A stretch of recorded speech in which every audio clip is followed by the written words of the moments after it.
Mungkin inilah kalimat yang muncul saat melihat perolehan suara pasangan nomor urut 3 Ganjar Mahfud pada Pilpres 2024. Pada versi real count sementara KPU maupun quick count, pasangan yang diusung PDI Perjuangan bersama PPP, Hanura dan Perindo ini sampai saat ini seakan dikunci di angka 16 hingga 17% saja.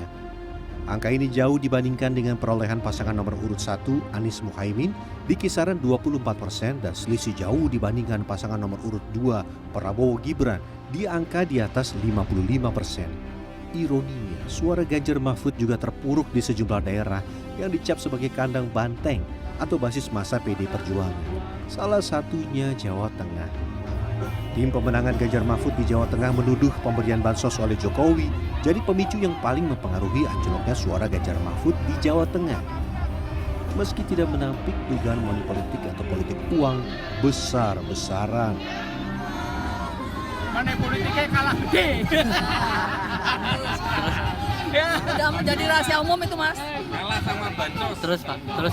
Ya, jadi yang pertama itu, yang kedua gemburan bansos dan sebagainya.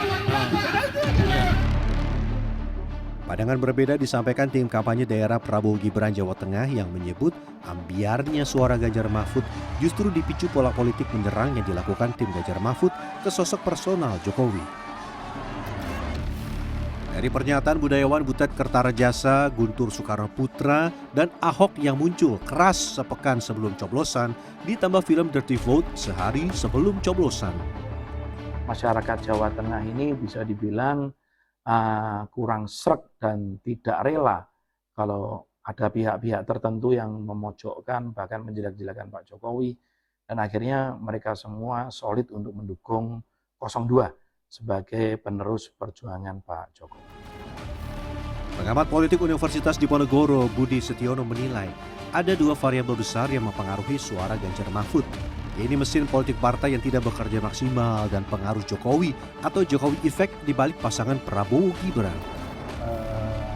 03 Ganjar dalam hal ini saya agak sedikit memiliki